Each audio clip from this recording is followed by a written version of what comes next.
We've all been there. That knot in your stomach, that nagging thought that replays an old decision, whispering, if only. It could be about a career path not taken, words left unsaid, or a financial choice that didn't quite pan out. It's the uncomfortable, often persistent feeling of regret. For a long time, the popular mantra was no regrets. It sounded empowering, didn't it? As if banishing regret would lead to a perfectly happy life. But what if I told you that trying to eliminate regret entirely is not only impossible, but might actually be a disservice to ourselves? What if regret, far from being purely negative, is a powerful, universal, and even valuable human experience? This isn't about wallowing in past mistakes. It's about transforming regret into what we call a practical reset. It's about harnessing this potent emotion as a catalyst for growth, a mechanism for learning, and a guide for moving forward with greater clarity and intention. The shift in understanding regret is precisely why this topic is gaining so much traction. Experts like Daniel H. Pink, through his extensive World Regret Survey, have highlighted its prevalence and profound utility, proving that far from being a flaw, regret is an integral part of how we learn and evolve. So let's start by clarifying what regret actually is. It's an aversive emotion that arises from the belief that a past event or decision could have been altered to yield a more desirable outcome.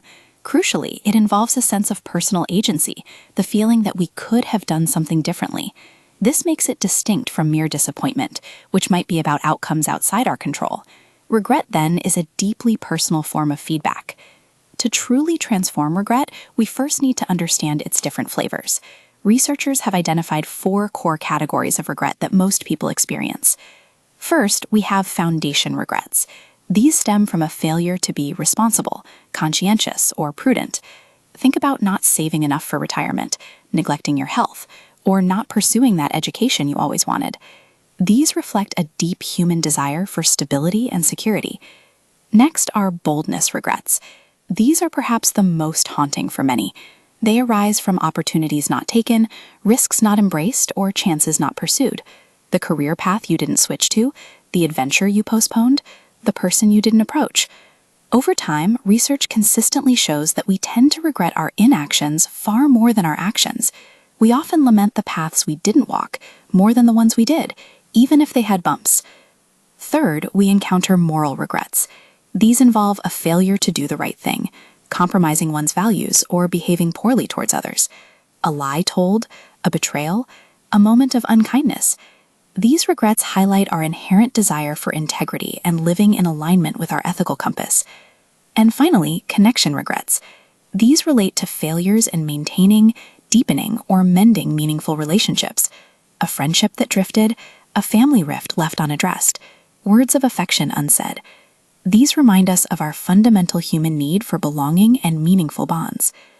Now, understanding these categories helps us label the feeling, but the real power comes in transforming it. This isn't about dwelling, it's about channeling that energy. Here are some practical strategies to turn regret into your most potent teacher. First, self-compassion and acceptance.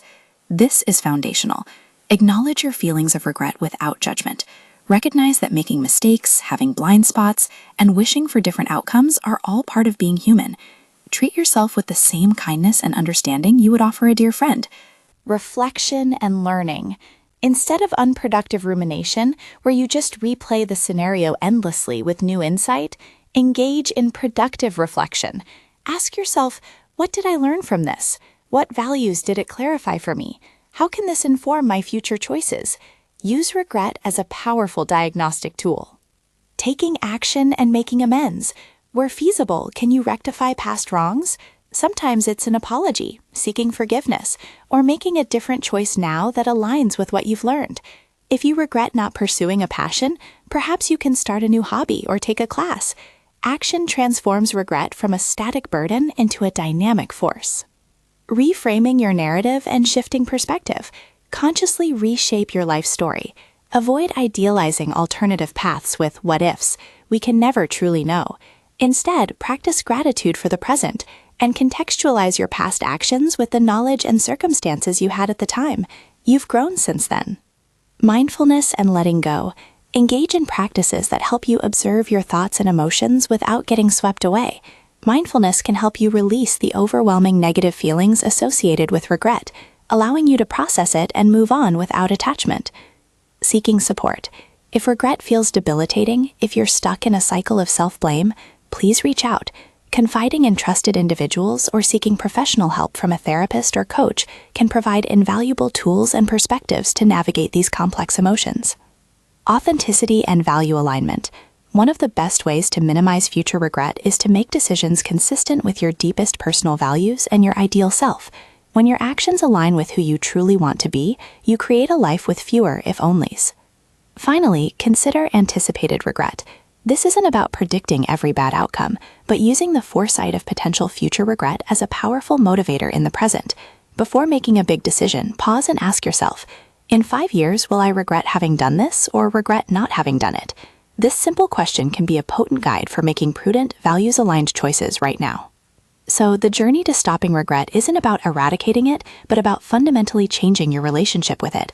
It's about recognizing that this challenging emotion is in fact an inner compass, constantly pointing you towards your deepest desires, your unmet needs, and your true values. Embracing regret for growth means distinguishing between productive reflection, the kind that leads to learning and action, and unhealthy rumination, which merely keeps you stuck. It means understanding that in a world full of choices, which can sometimes amplify our feelings of regret through the opportunity principle, we have the power to consciously choose how we react to our past.